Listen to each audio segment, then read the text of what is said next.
A lot of this isn't going to make sense to you, and I'm sorry about that. I'm just going to start at the beginning, with the house.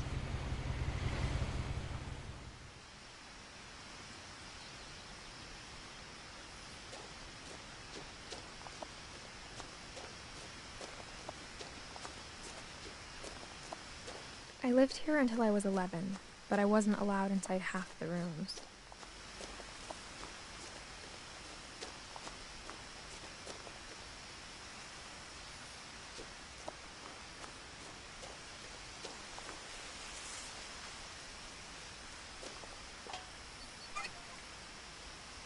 Inside the mailbox were bills from 7 years ago, marked urgent, open immediately.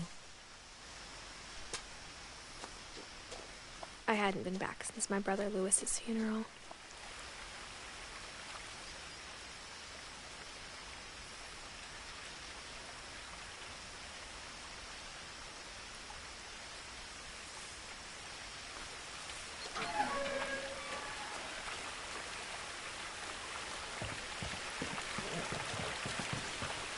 In her will, my mother left me a key but didn't tell me what it unlocked.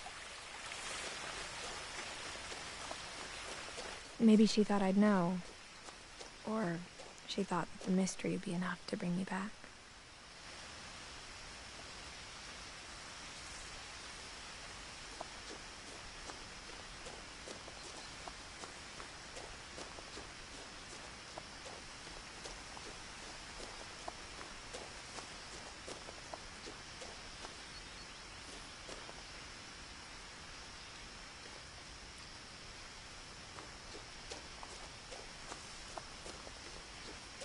No one had driven this way in a long time, but I saw a few hoof prints.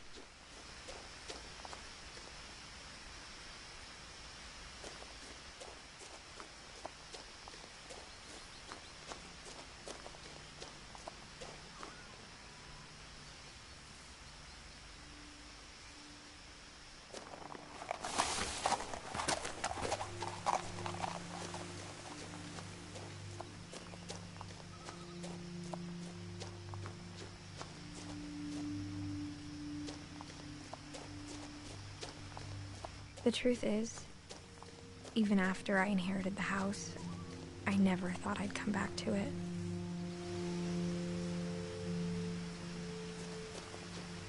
But now I had questions about my family that only the house knew the answers to.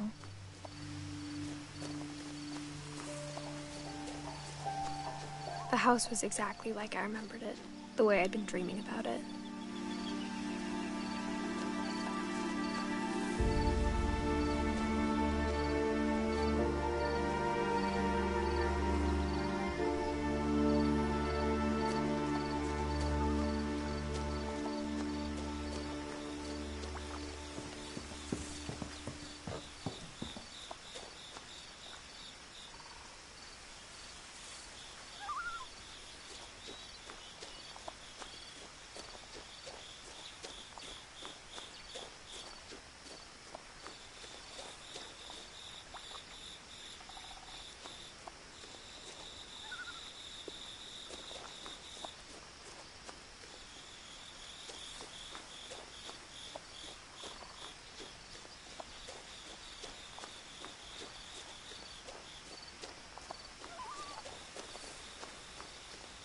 As a child, the house made me uncomfortable in a way I couldn't put into words.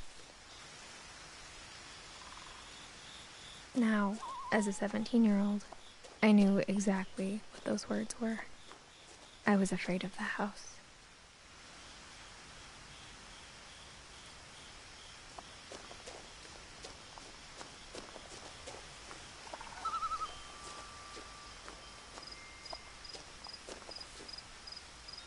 The house felt like it had always been here. Even the swing set was older than my mother.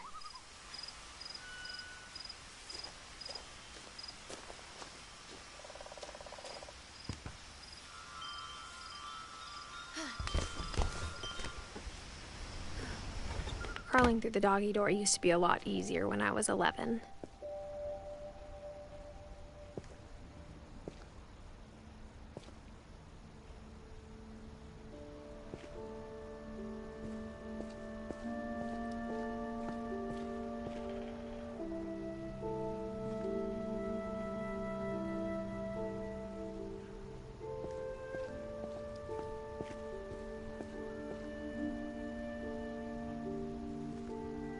power had been turned off the night we left.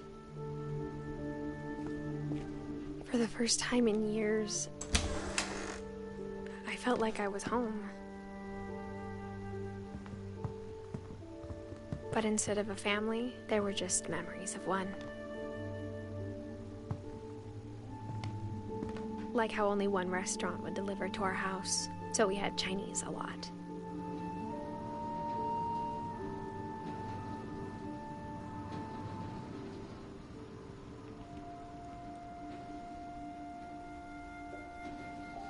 Or how after Louis started working at the cannery, we all got sick of eating salmon. Except our cat, Molly.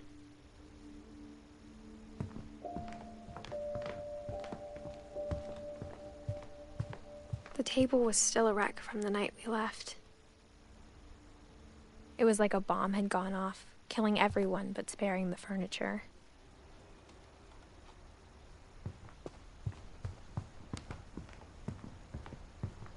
My mom was the only one of us who could imagine Great-Grandma Edie living in a nursing home.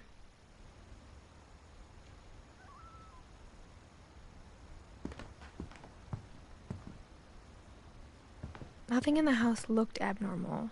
There was just too much of it, like a smile with too many teeth. Even the fireplace had a story. Edie told me the bricks came from the original house, after it sank.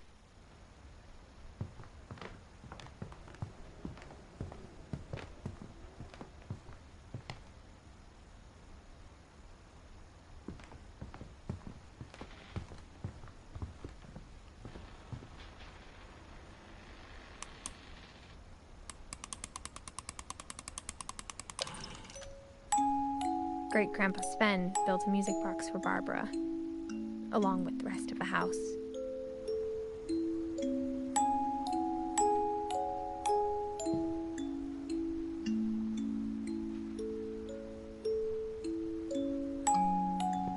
Mom always told me to stay out of the basement, so I wasn't too surprised when the key didn't fit.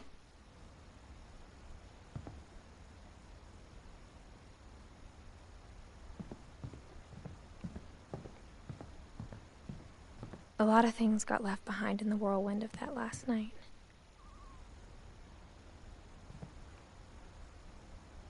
My mom wasn't much of an optimist, but she never stopped believing that my brother Milton was alive.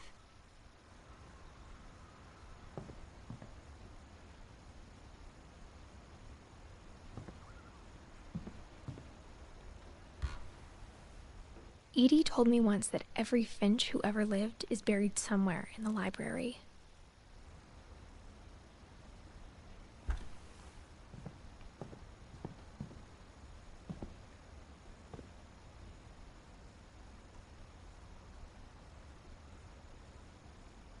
After Milton disappeared, Mom sealed up all the bedrooms.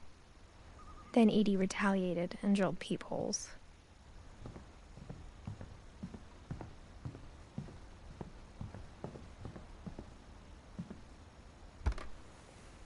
My Grandpa Sam spent 7 years sharing a room with his dead brother, Calvin.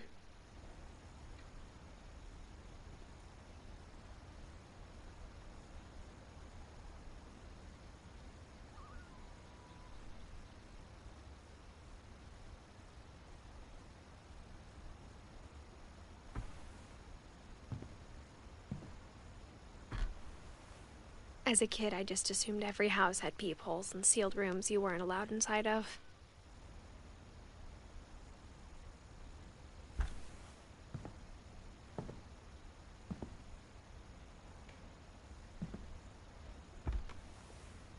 The last time I was in Edith Sr.'s room, I was 10 and she was painting my portrait.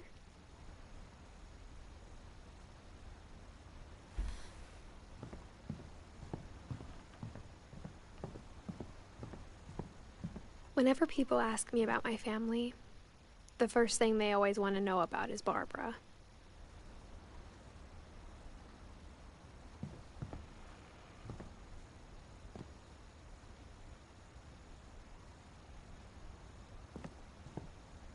Edie's father, Odin, built the original house.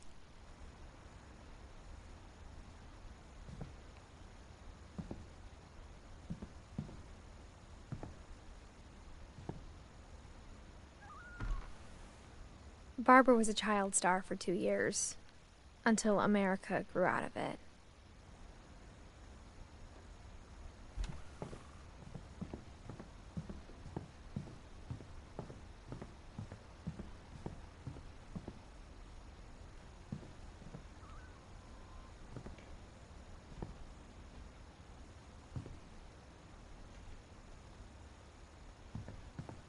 I spent a lot of time playing in Great Uncle Walter's room. I think my mom sometimes regretted not sealing it up. Louis told me there were secret passages, but I never believed him.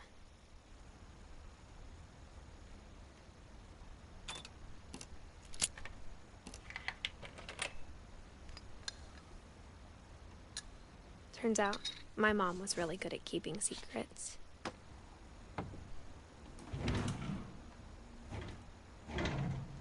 Now it was time to find out what my mom had been afraid of.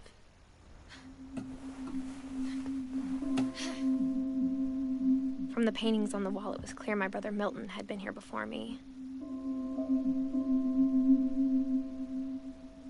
Reading this, maybe it sounds like I had a plan.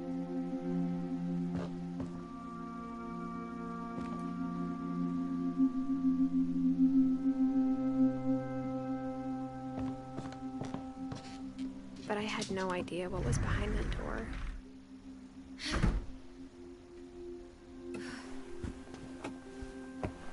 Just like I had no idea where all this was gonna lead.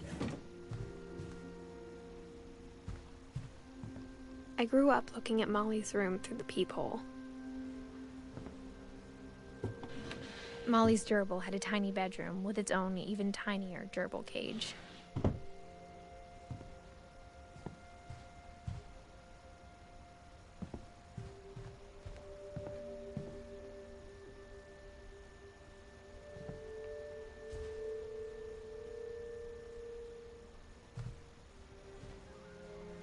I got the sense Edie had spent a lot of time here, before my mom sealed the doors. December 13th, 1947. Dear Diary, I'll be gone soon, but I wanted to tell somebody about what's gonna happen. It started when Mom sent me to bed without dinner. I woke up and I was starving, so I looked around for something to eat.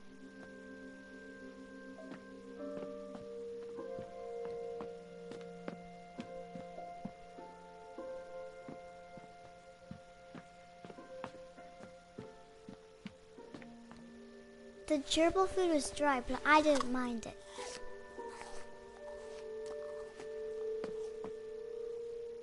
My Halloween candy was all gone. Mom, can I come out now? Sweetheart, it's late. Go to sleep.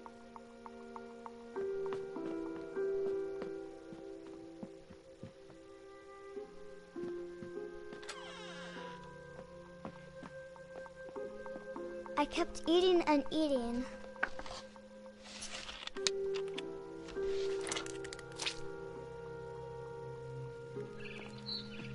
I ate a lot of things that night.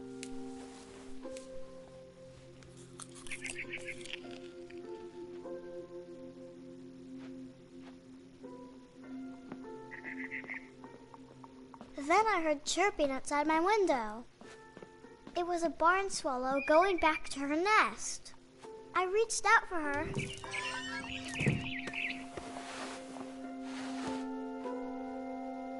And suddenly, I was a cat.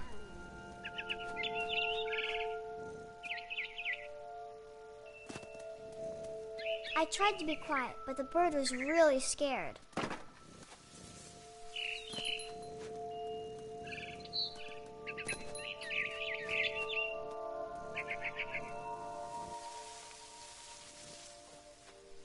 Mom and Dad didn't even look at me.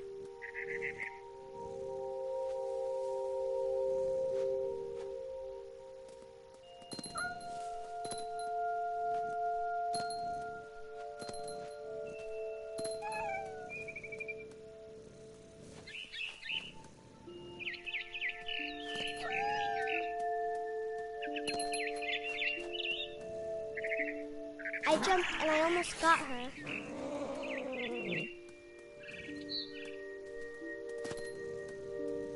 I could tell she was getting really tired.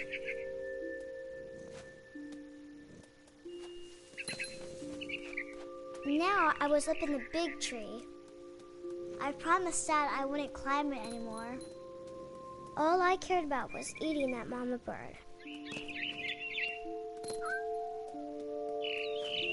I gobbled her up.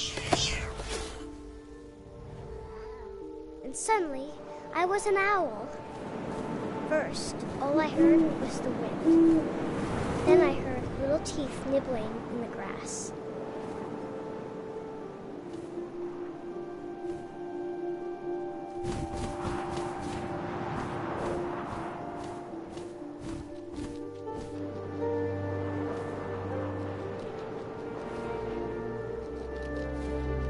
Rabbits.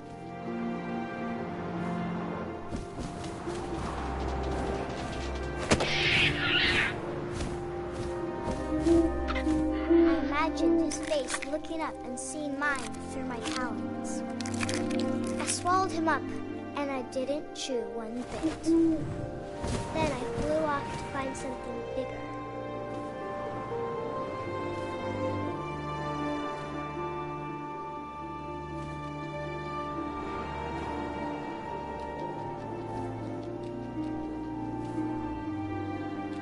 A mama rabbit.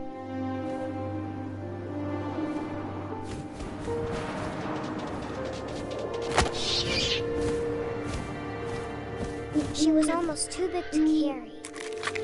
I started choking, but I couldn't stop eating. And suddenly, I was a shark.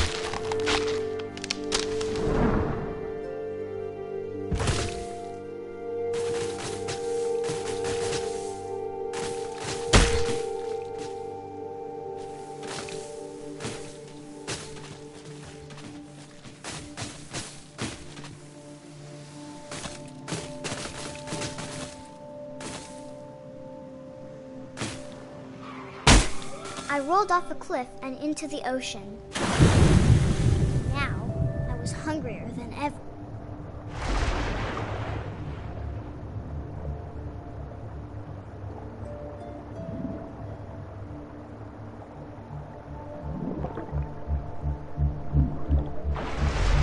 I wanted fat, juicy seeds.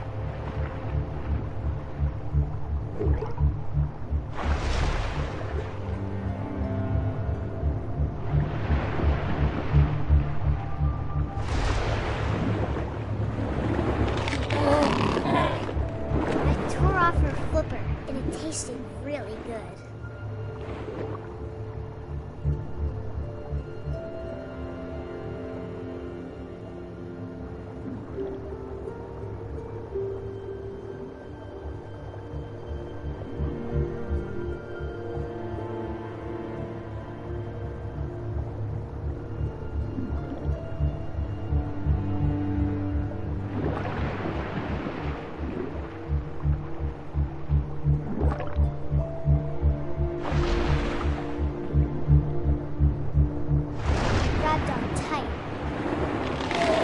So hungry, I jumped out of the water.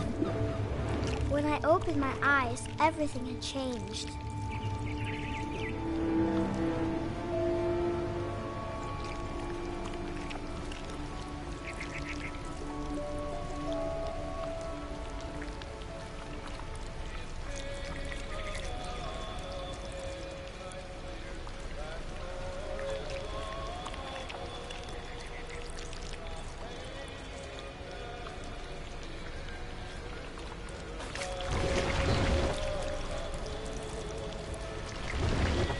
Now I was a monster and I smelled people everywhere.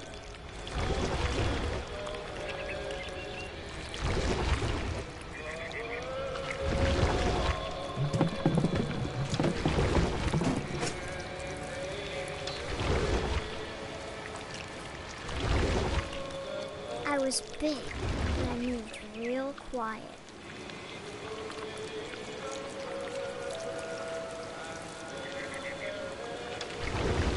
Yeah! Ah!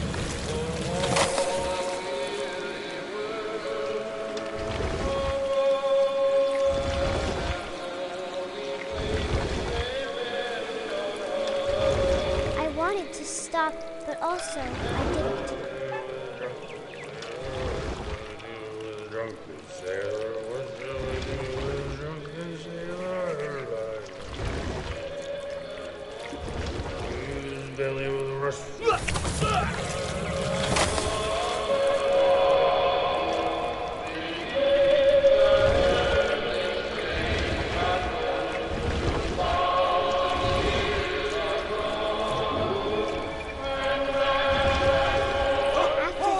Passenger, I was still hungry, and to cross the water I smelled something new, something I had to have, so I swam towards it.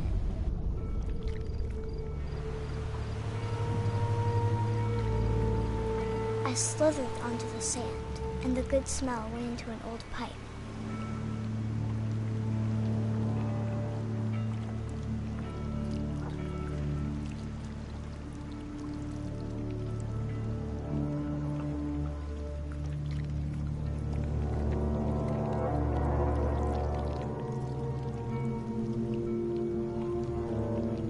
I got closer and closer.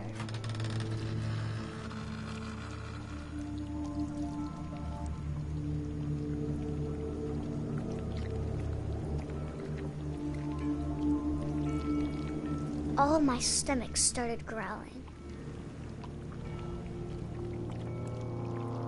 And suddenly, I was me again. I held my breath for a long time, but I couldn't hear anything. I think it's waiting for me to fall asleep. But it's not going to wait much longer. It needs to be, and we both know I will be delicious.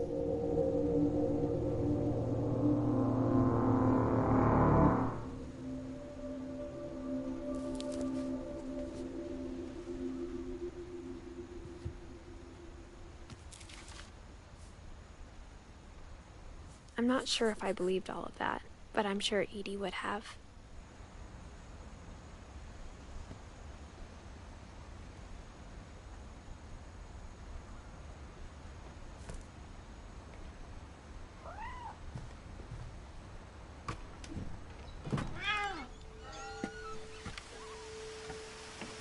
This will be obvious later, but my mom never told me any of these stories.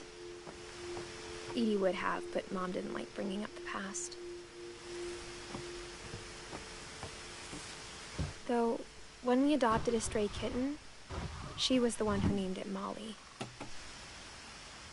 I spent a lot of time in Great-Grandma Edie's room. Louis died a week before we left, but Edie had already started to memorialize him. Edie knit me a new pair of gloves every year, just in time to replace the old ones.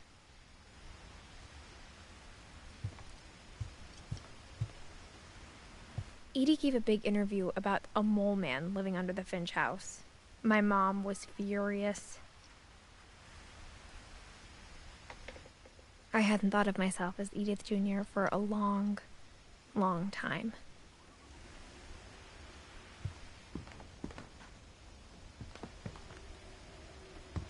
One summer, they evacuated the island, but Edie refused to go.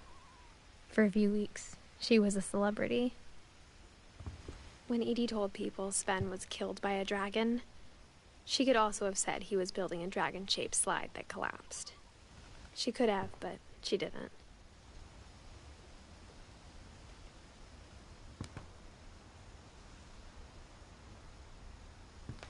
Even in her 90s, sometimes Edie seemed a lot younger than my mother.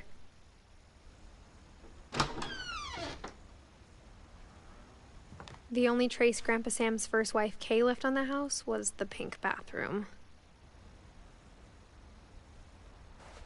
It was a pretty big trace.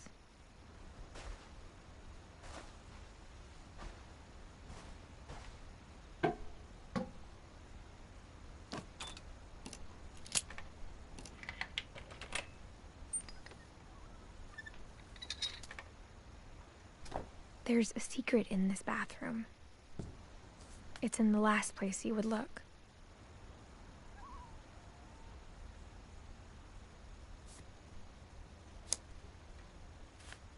It isn't in the cupboard. It's hidden in this book.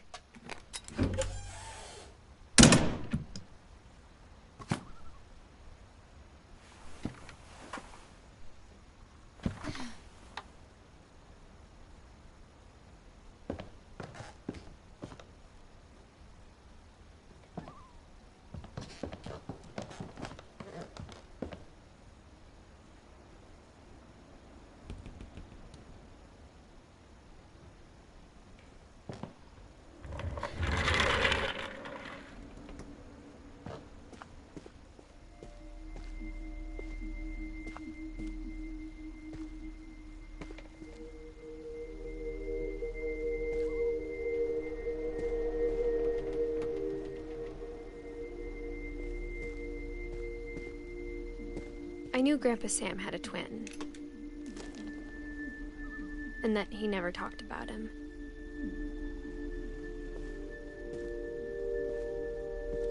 I guess my grandpa didn't like history any more than my mom did.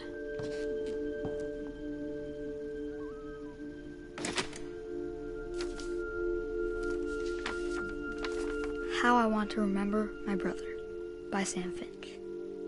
The thing I remember is that when he made up his mind, that was it.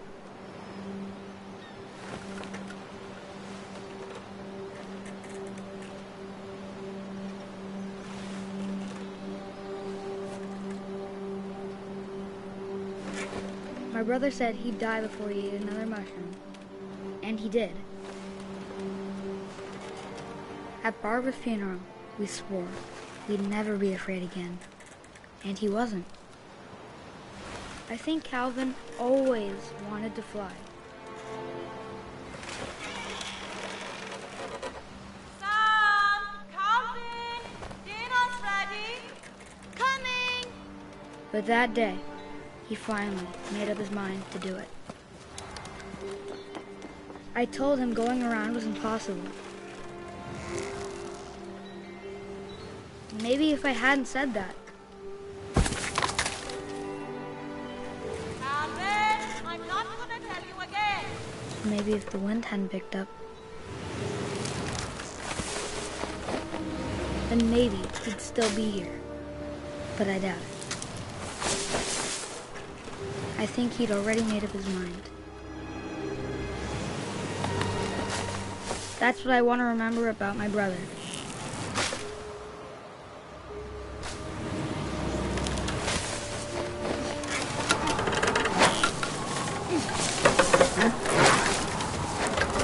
The day he made up his mind to fly. And he did.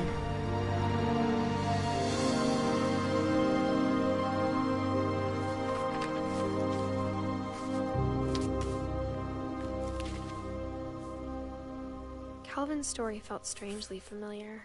When I was younger, I remember trying to do the exact same thing.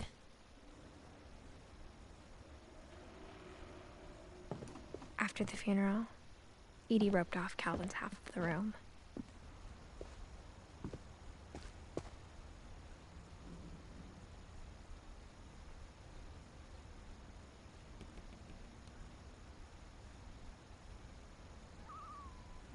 Mom said Grandpa Sam enlisted at 18 and never set foot in the room again.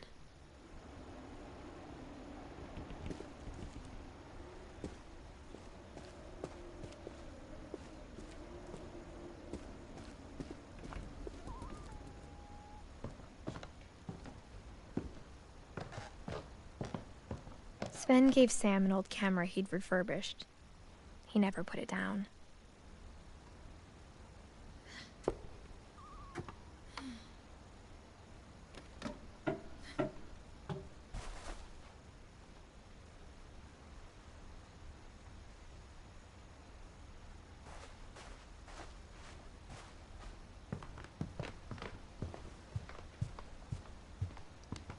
Her room was like a museum. For 500 years, the Finches have been famous throughout Norway for their fortune and misfortune. Odin Finch buries the latest victims of the family curse, his wife Ingeborg and their newborn son, Johan. On January 7th, 1937, he set sail with his family and his house, hoping to leave the curse behind. But 40-foot waves off the coast of Washington send the house and Odin to the bottom of the sea. Odin's daughter Edie, with husband Sven and baby Molly, step ashore on their new home, Orcas Island. Odin Finch is the first to be buried in the new family cemetery. His daughter Edie is already dreaming of a new Finch house.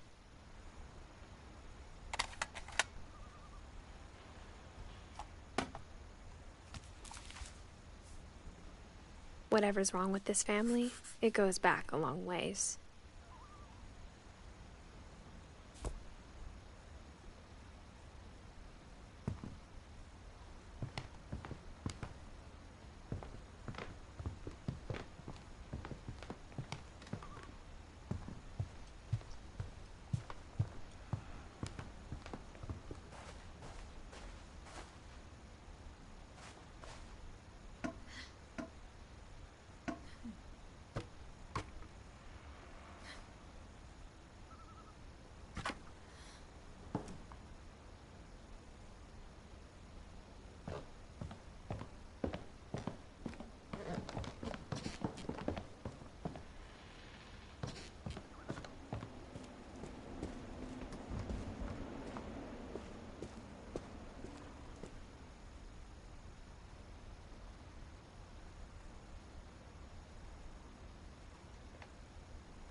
The passages were a pretty tight fit. They'd obviously been built for smaller hands and bellies.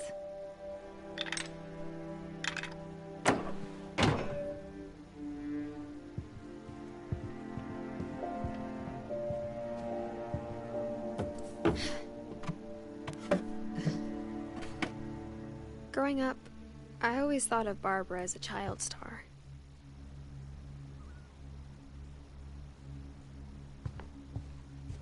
I never thought about how hard it must have been for her afterwards.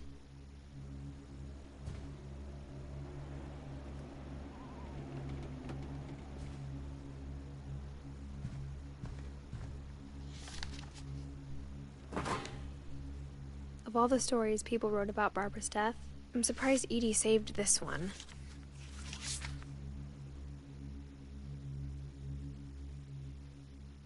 Old Jack here with another ghastly tale inspired by America's most unfortunate family.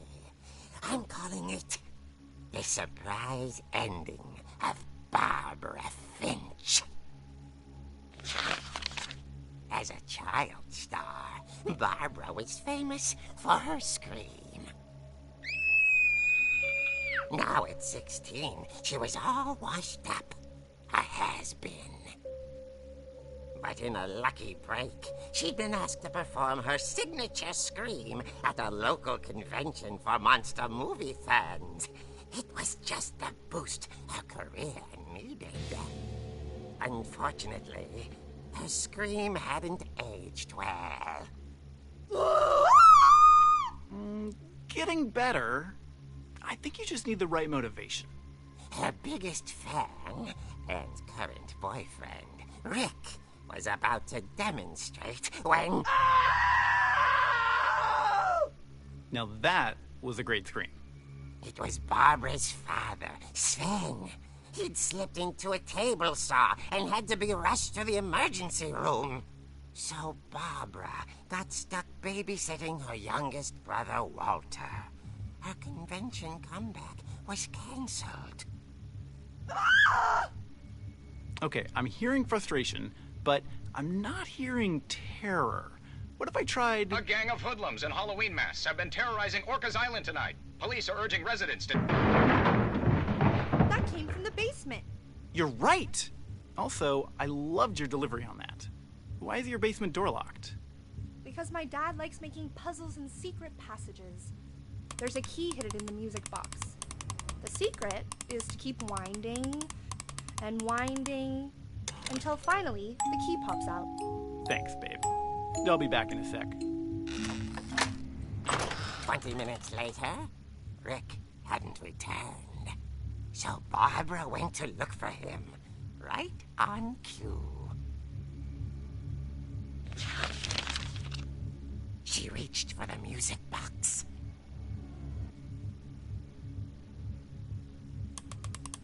And as she wound the key, she listened for Rick, but the house was silent.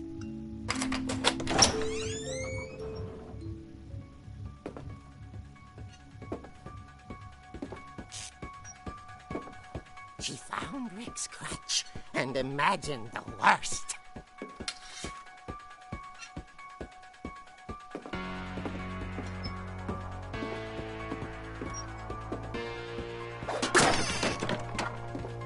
The gang's leader is the infamous Hookman killer, Dr. Carl Hamill, who impaled and then ate his family 10 years ago tonight.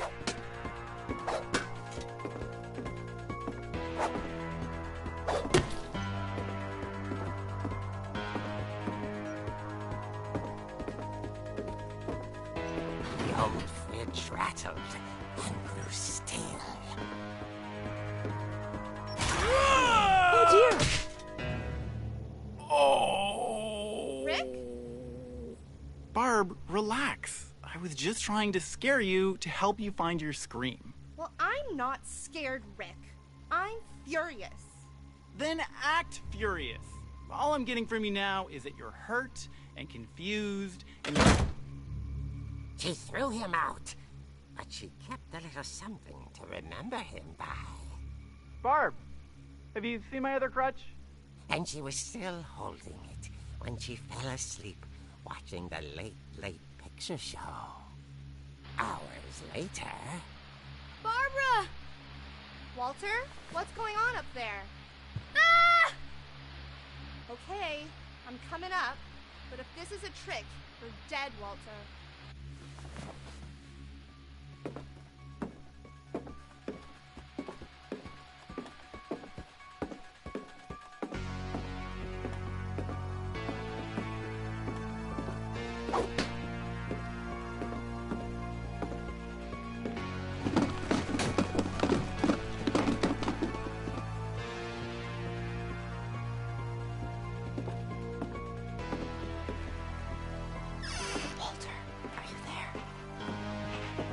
Walter had vanished, but his bedside radio was still on.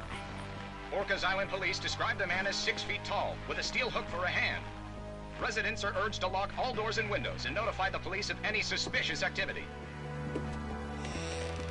Barbara turned, saw the hookman, and was speechless. He was quite smashing. And when he was, he couldn't get enough of Barbara. Okay, Barbara, there's gotta be another way out of here. That night, she played her part beautifully.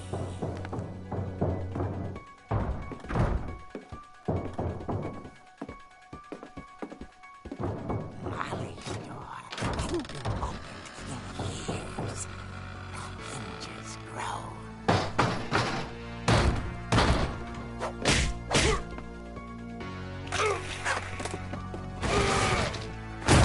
He wasn't moving, but she sensed the story might not be over yet.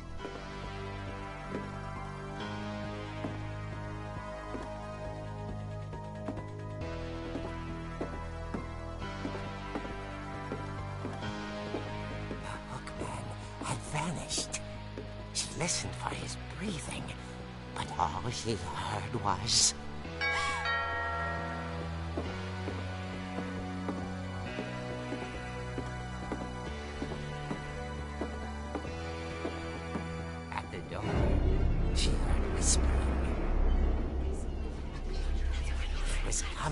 from inside the house.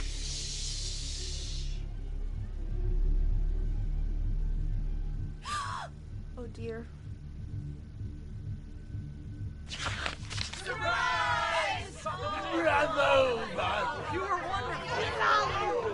monsters had come to surprise her. For Barbara, it was a dream come true.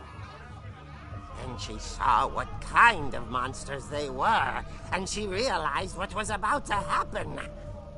She was going to be famous.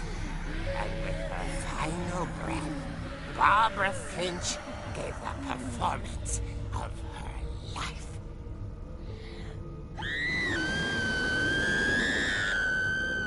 I wasn't there myself, but I hear Barbara was magnificent. Poor girl. She had a taste for stardom. But unfortunately, so did her fans. Of course, the police blamed it all on poor Rick, who disappeared the same night. And little Walter? Hiding under his bed the whole time. He took it all pretty hard, but that's another story. As for Barbara, tucked inside the music box is all they ever found of her. Her ear. Now that's what I call a real eerie tale.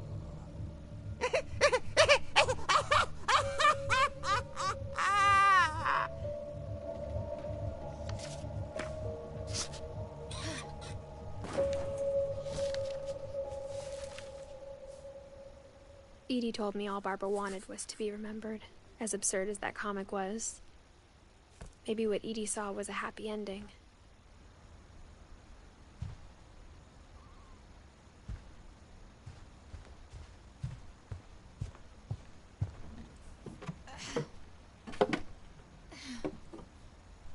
I guess now I know why Mom didn't like me playing with the music box.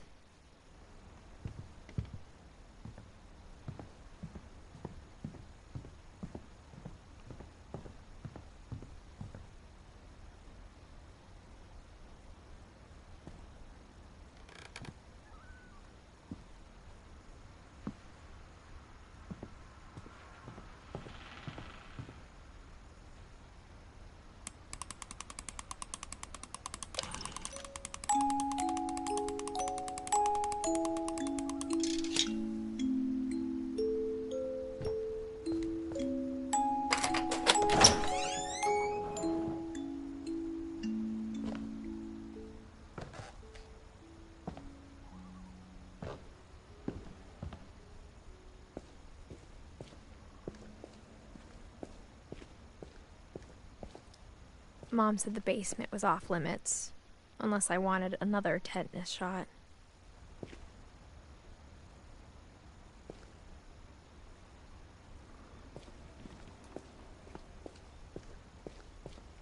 I saw Edie sneak down to the basement once, carrying packages. I thought maybe she was hiding presents.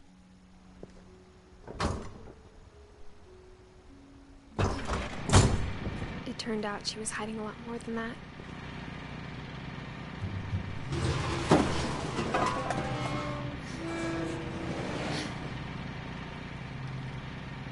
I remember asking Mom once about where Walter had gone. She said after Barbara died, he got as far away as he could. If there's a pattern in all these stories, I think it's that none of us has gotten very far.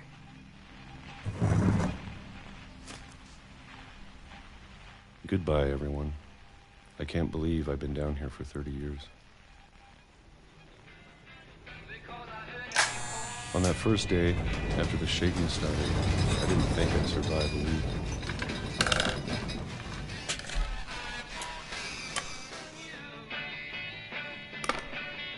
But after a few days, I settled into a routine. That's what kept me sane. Having a schedule, living for today. I always expected to be dead tomorrow. But if you wait long enough, you get used to anything.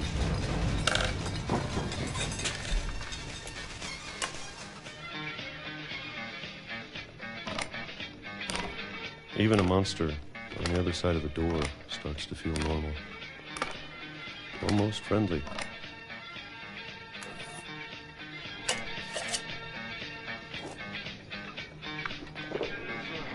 And then one day, everything just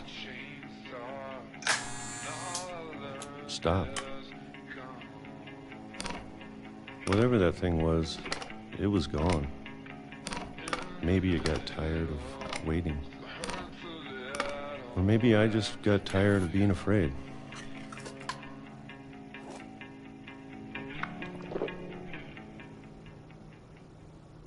It's been a week now, the longest in 30 years.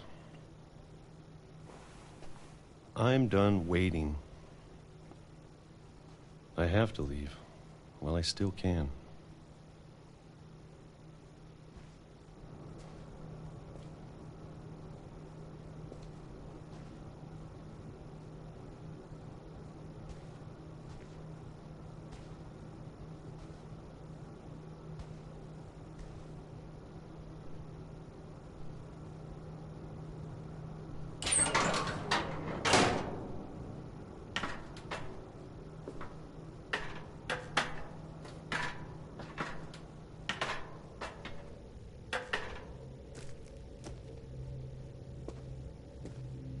I know it's out there, somewhere.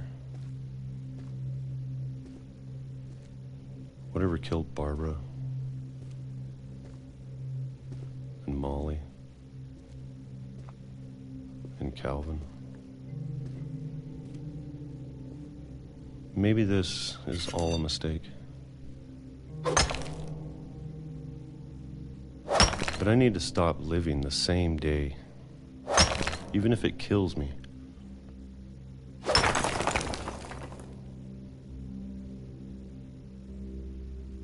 Whatever's out there, I want you to know I'm ready for it.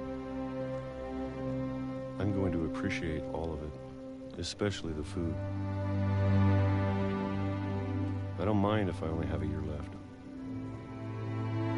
or a month, or a single week. I'd be happy with one new day. I can already imagine the sun on my face.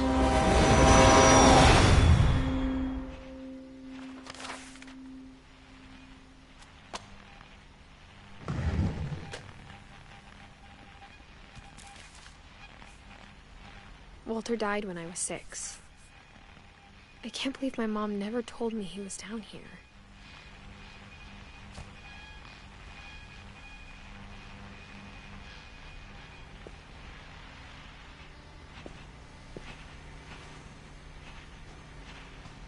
I'm sure my mom was trying to protect me.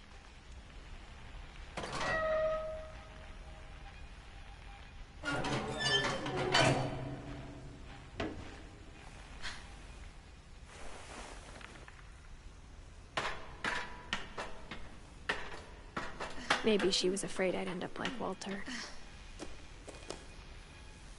But if she never told me about an uncle under the house, I can only imagine what else she was hiding. I don't want to make the same mistakes she made,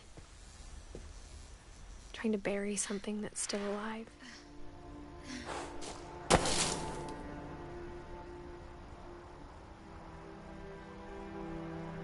Now that there's only one of us left, or maybe 2, I thought it was time I heard the stories for myself and found out what happened to everyone else. But now I'm worried the stories themselves might be the problem. Maybe we believed so much in a family curse, we made it real.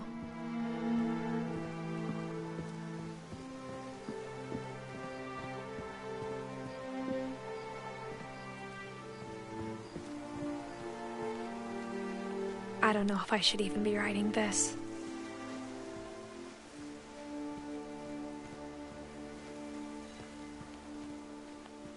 Maybe it'd be better if all this just died with me.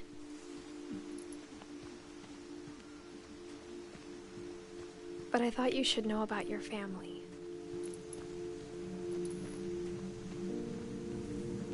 And the history you're a part of.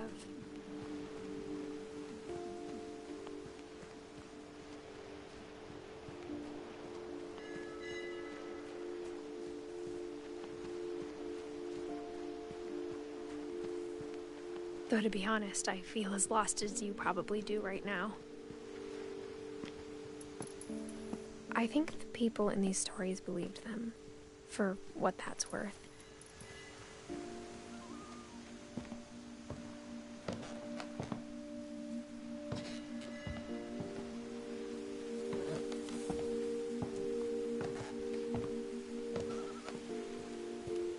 And when you look at the house, that history of imagination and stubbornness and madness, any of it seems possible.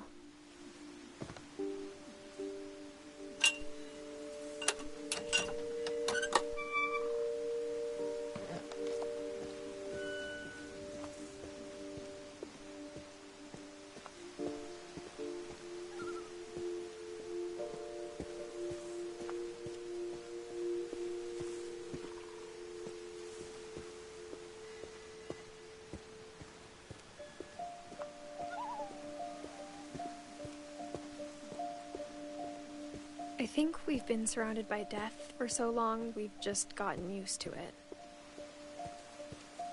What kind of family finishes building a cemetery before starting the house?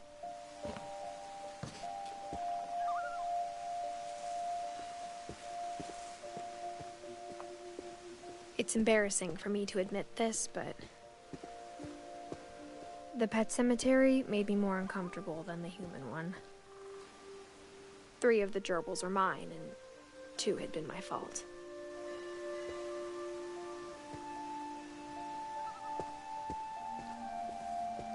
Sven built the house, but it was Edie who designed the cemetery.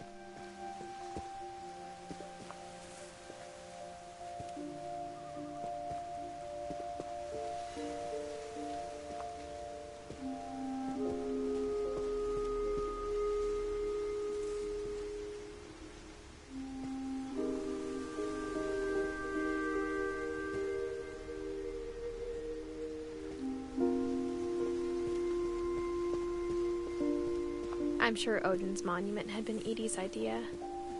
My mom was always trying to move on, but for Edie, the past never went away.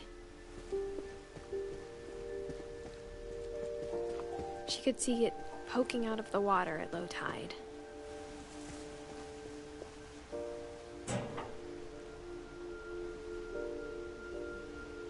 Edie said she dreamed about the old house every night.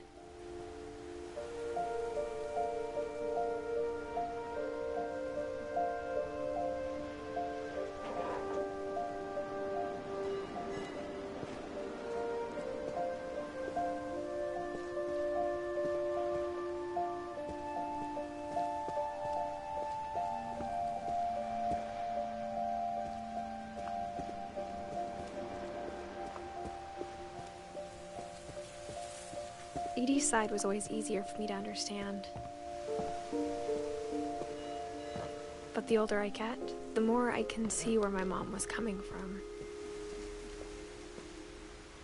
Her dad had been pretty strict, but it wasn't enough to save her brothers. She was just trying to do better.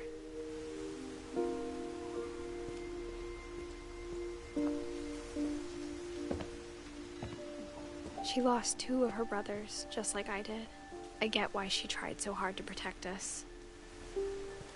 We never found Milton's body, so my mom insisted we were putting up a monument, not a tombstone.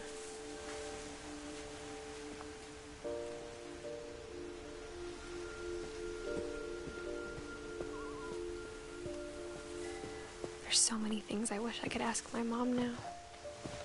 Part of me thinks this is what she wanted all along. For me to come back someday and find everything out for myself.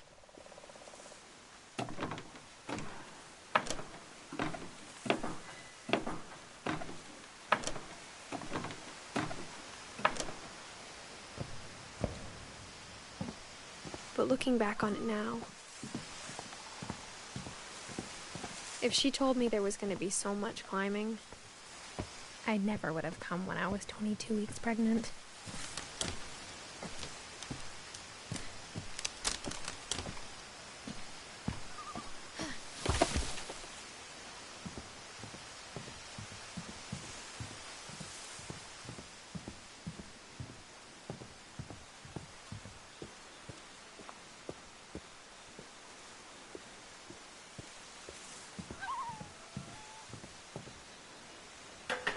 I never met Grandpa Sam, but I think he and my mom had a lot in common.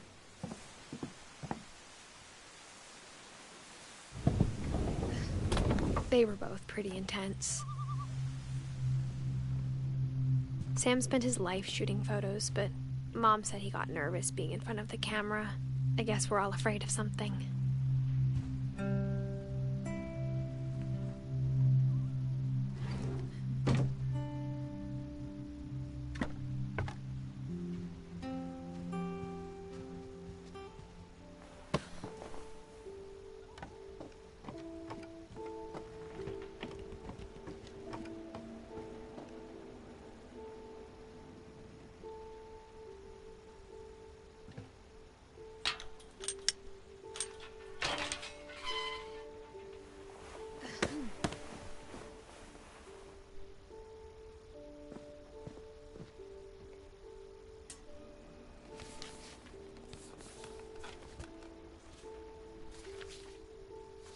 Dear Kay, do you remember the way Gregory used to laugh when he thought he was alone?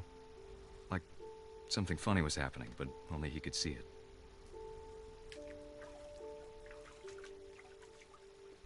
I think he saw things the rest of us don't.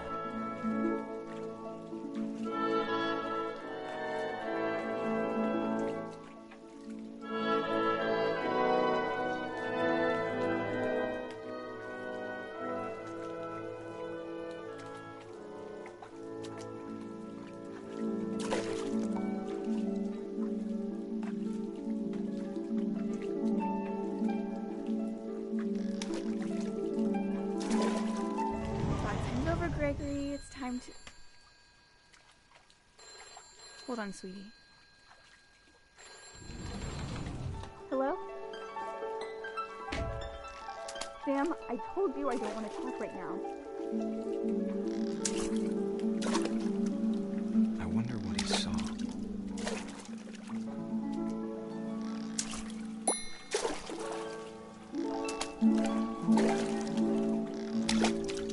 What his robe was like.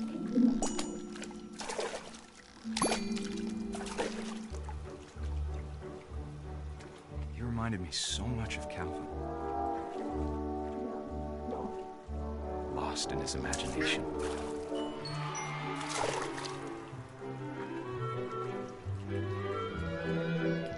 Whatever it was he saw.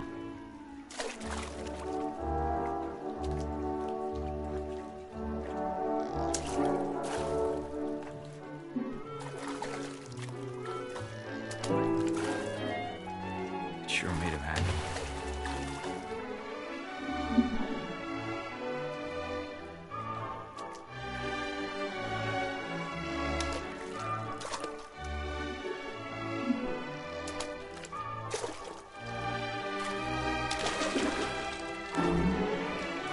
I know how silly it sounds.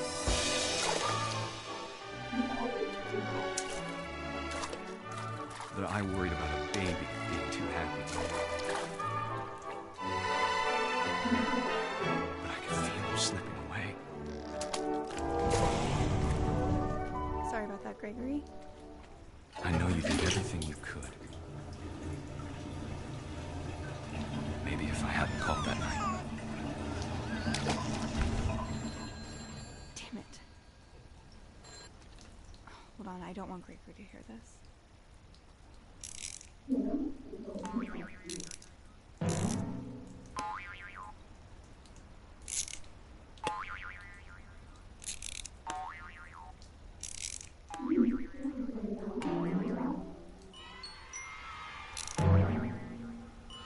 I wish he could have told us about the world he saw.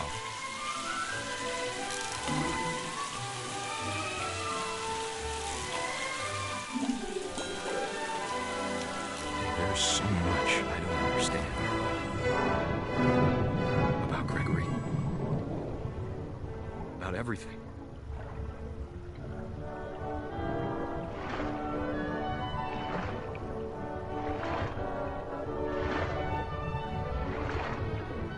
But I know what happened wasn't your fault.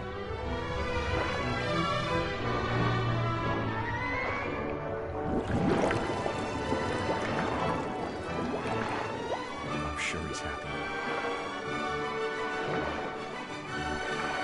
And he'd want you to be happy too. Good luck, Kay. Love, Sam.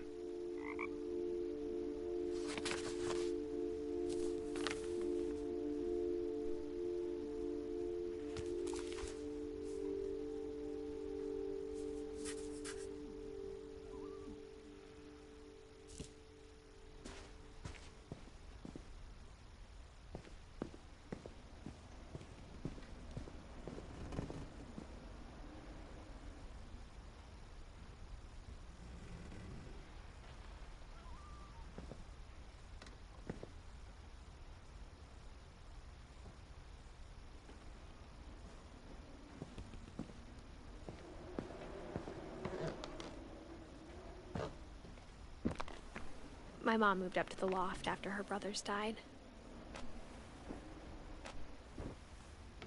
At the time, it was as far away as she could get.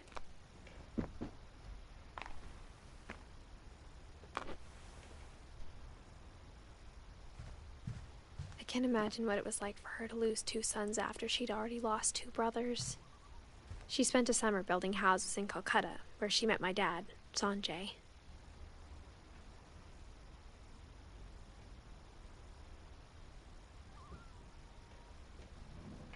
My mom moved to India a week after graduation and got a job teaching English.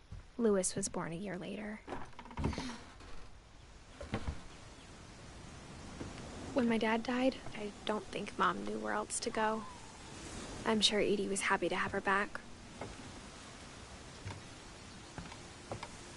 And to see kids in the house again.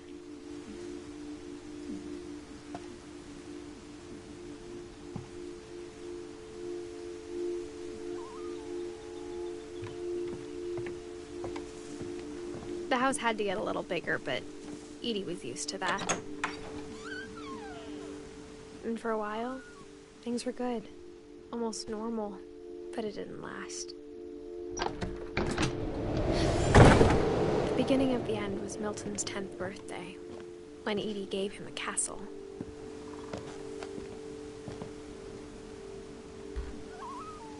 After Milton disappeared, the only thing he left behind was a room full of paintings.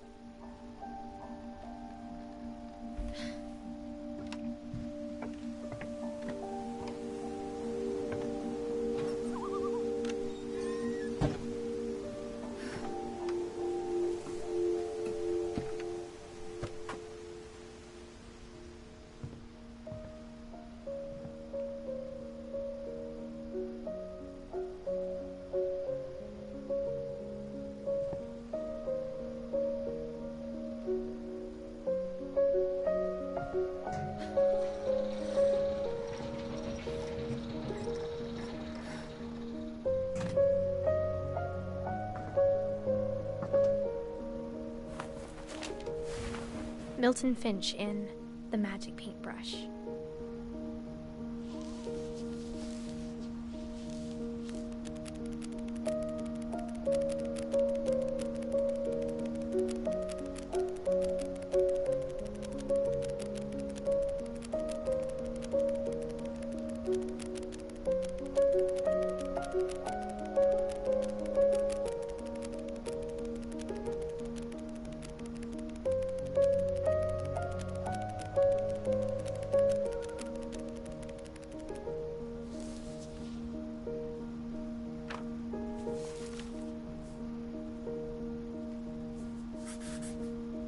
I was 4 when Milton disappeared.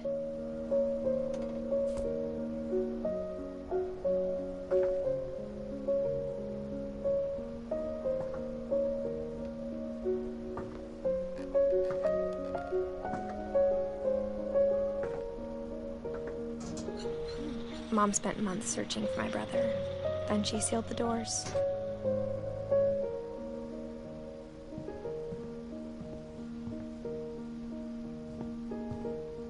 Whatever Milton had found in the house, Mom didn't want it getting out.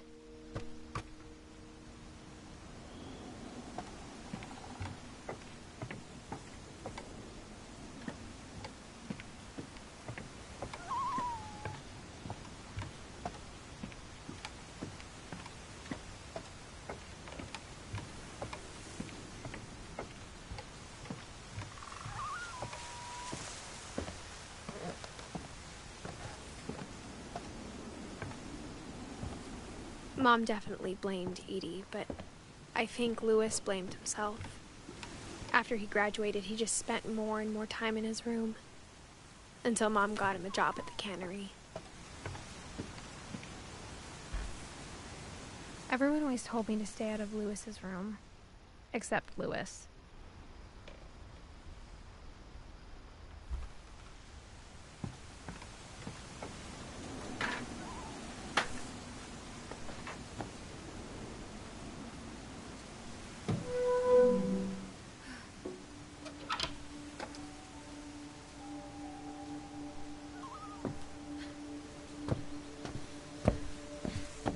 Louis's room smelled very, very familiar. That part of him lived on.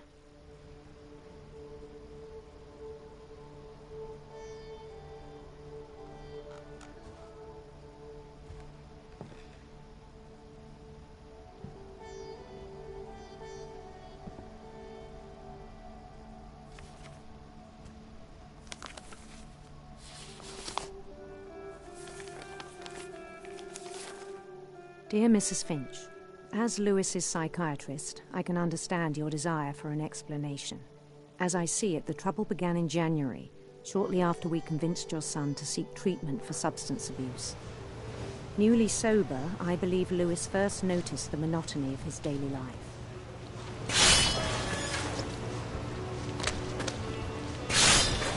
He kept working at the cannery, but he withdrew part of himself. In our sessions, I saw the same behavior. His mind began to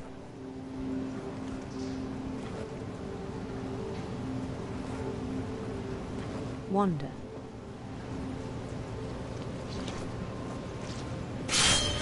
I asked him to describe it. He said he started small,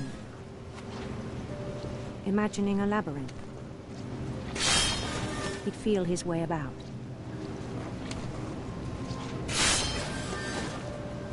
Then something moved. Bats.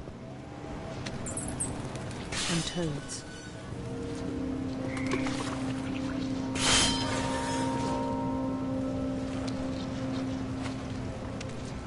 And things that had not names. He knew it was all in his head. He took it very seriously. I had hoped he'd find himself.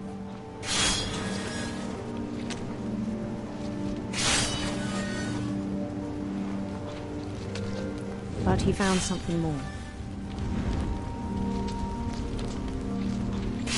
I worried about him then, daydreaming at the cannery. I spoke with his boss. But he said Lewis had become a model employee. Methodical, tireless, focused. Like a whole new Lewis. So I let him go on.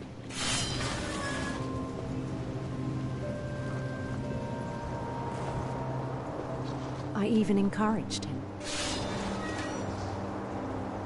It seemed very promising at first. He told me he'd made a new friend.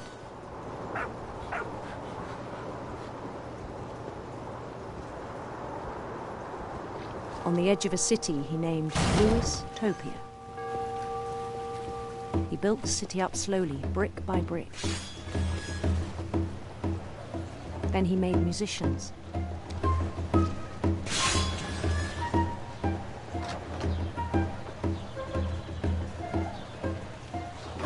and songs for them to play.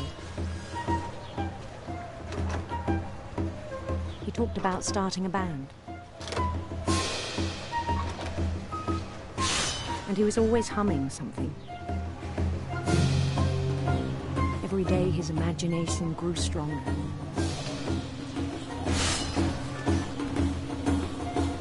He no longer spoke at the cannery.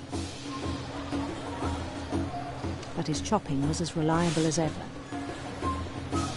Then one day it struck him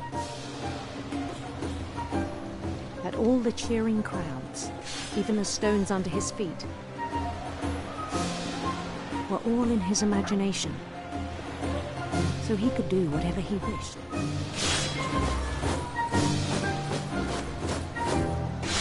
He held an election for mayor, and he won. They begged him to stay, but his mind was already wandering. It became a game for him.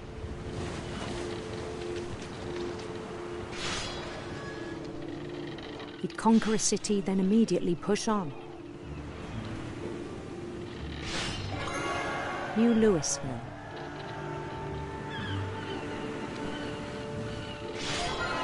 St. Louis. He started drifting away from our reality.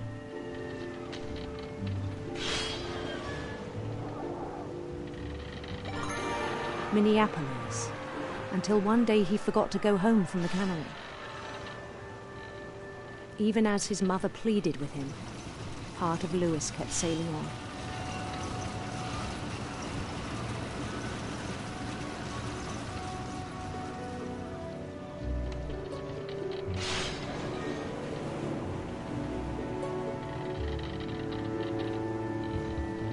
In Louisburg, he heard rumors of a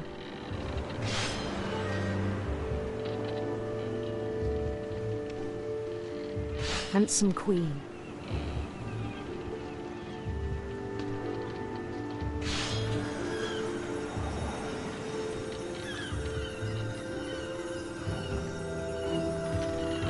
The queen was on her own quest for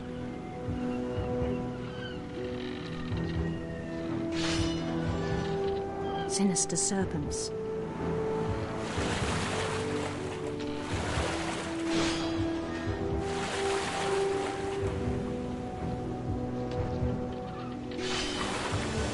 He followed the sound of her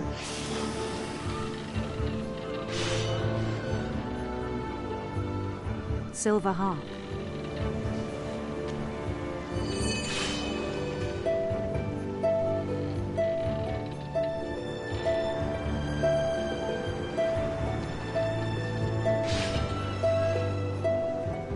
His chase led him to a golden palace east of the sun and west of the moon. Even then, his logic remained sound. He knew the world was all in his imagination.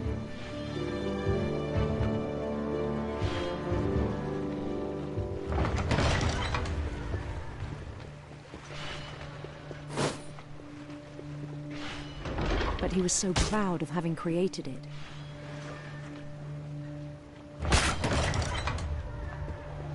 In his own eyes, he'd become something greater than a king.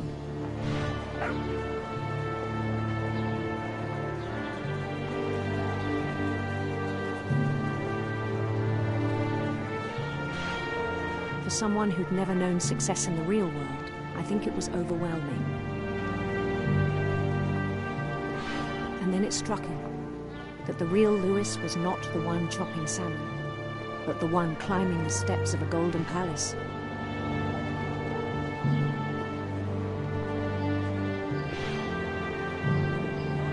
My imagination is as real as my body, he told me. It was hard to argue with him.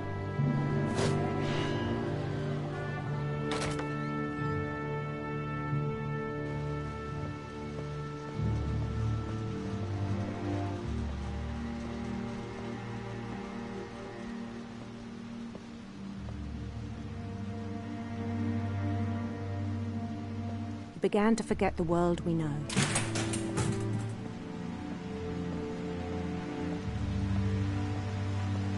I think it pained him to remember Lewis, the cannery worker.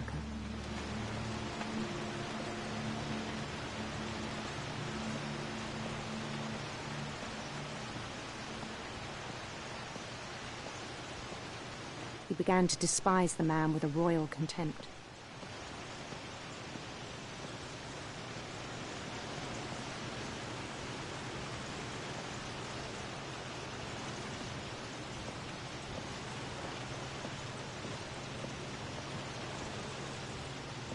I still thought I could save him. Even after he said he was being crowned king over all the lands of wonder. The palace would be packed with his companions.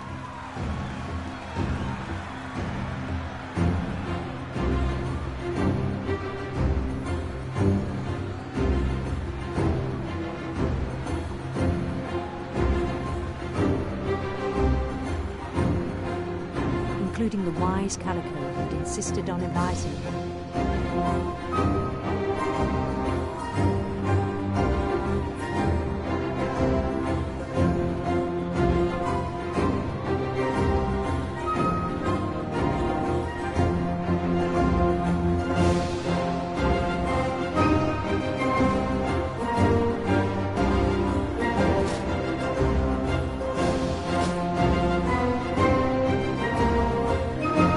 Queen waited, holding his crown.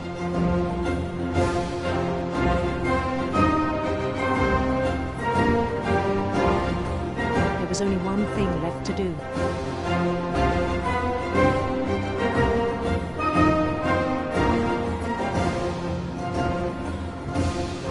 Bend down his head.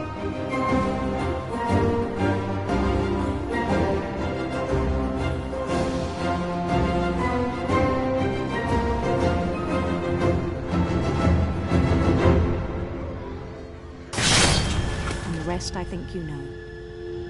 Mrs. Finch, your son was a kind man who will be missed by all of us who knew him.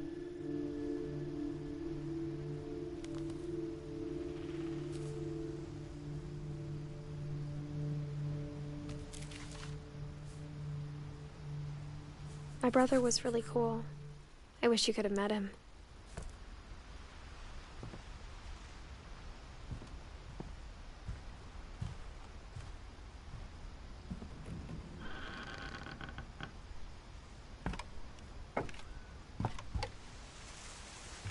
On the way back from Lewis's funeral, my mom told me to start packing. She waited until the day before we left to tell Edie.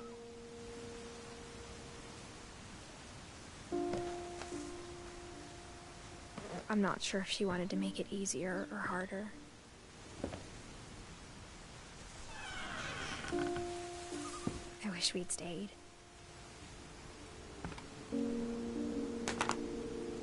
But I understand why we left.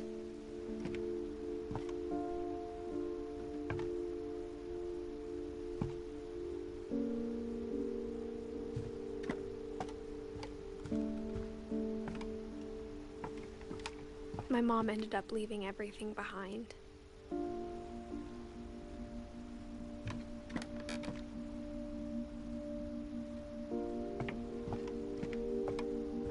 What happened that night had been coming for a long time.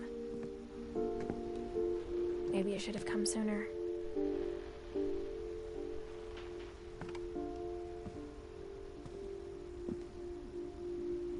But it had to end one way or another. All that's left now is to tell you about that last night.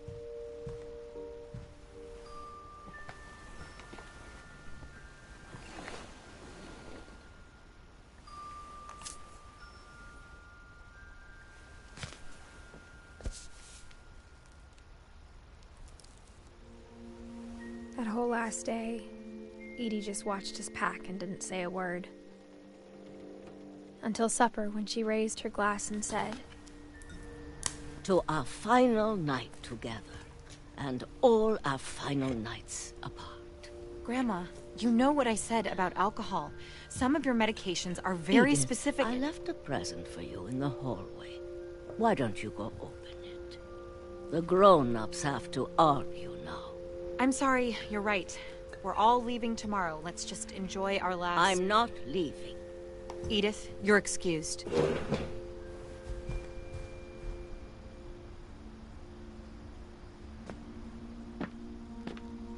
The power had been shut off that morning, but Edie always had plenty of candles. When my mom sealed the library, I don't think she knew about the other entrance, or that Edie had a key to it.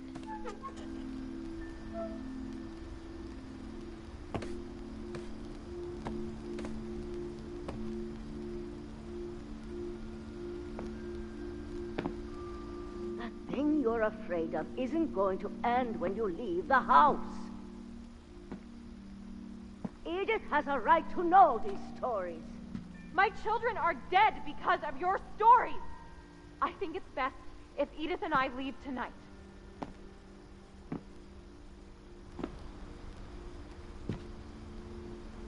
We'll have the nursing home send a van for you in the morning, okay?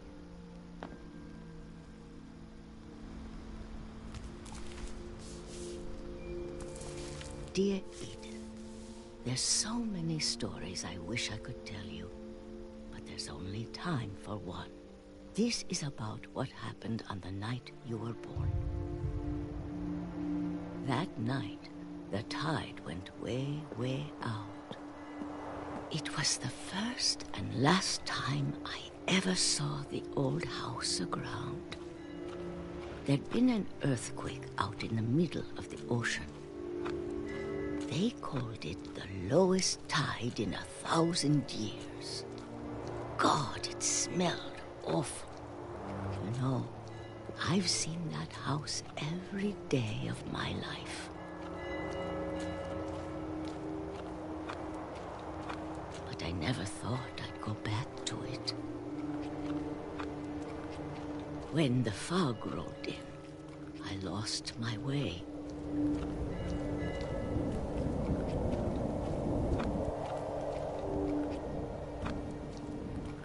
I got turned around.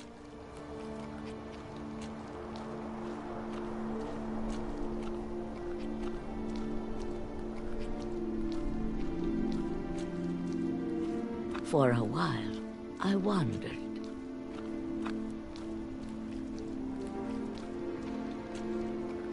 I started seeing things.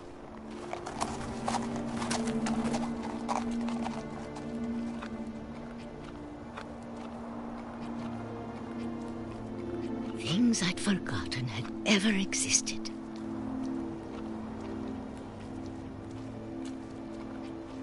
But when I saw them, they felt like old friends. That night, a lot of things came back to me.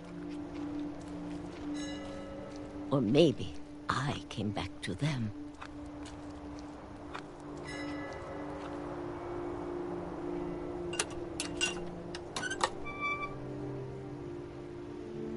Things I can't explain, but that I need you to try and... Edith, what are you doing in here? It's mine. Edith! Mom, you're gonna rip it! Let go! I kicked and screamed, but Mom dragged me to the car. I never saw Great-Grandma Edie again. The next morning, the van came to pick her up, but she was already gone. After that, we moved around a lot.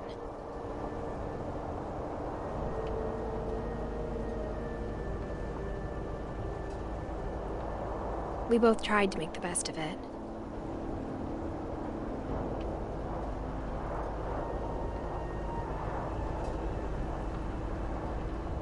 A few years went by.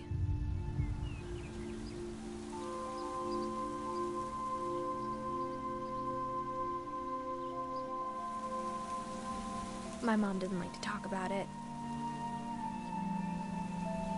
but she started getting sick a lot.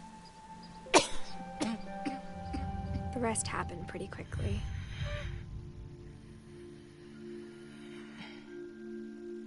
She got better for a while, and then she didn't.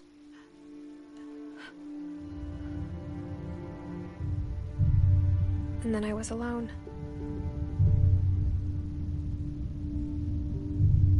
The last Finch left alive.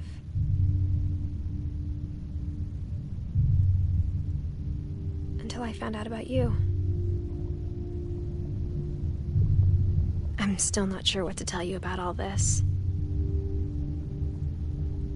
If we lived forever, maybe we'd have time to understand things. But as it is, I think the best we can do is try to open our eyes. And appreciate how strange and brief all of this is.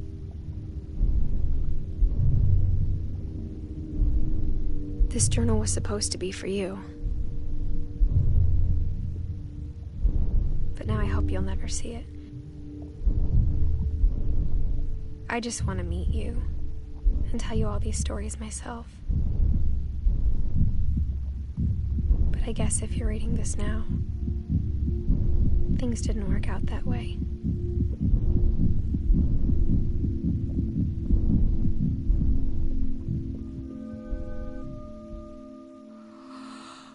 This is where your story begins.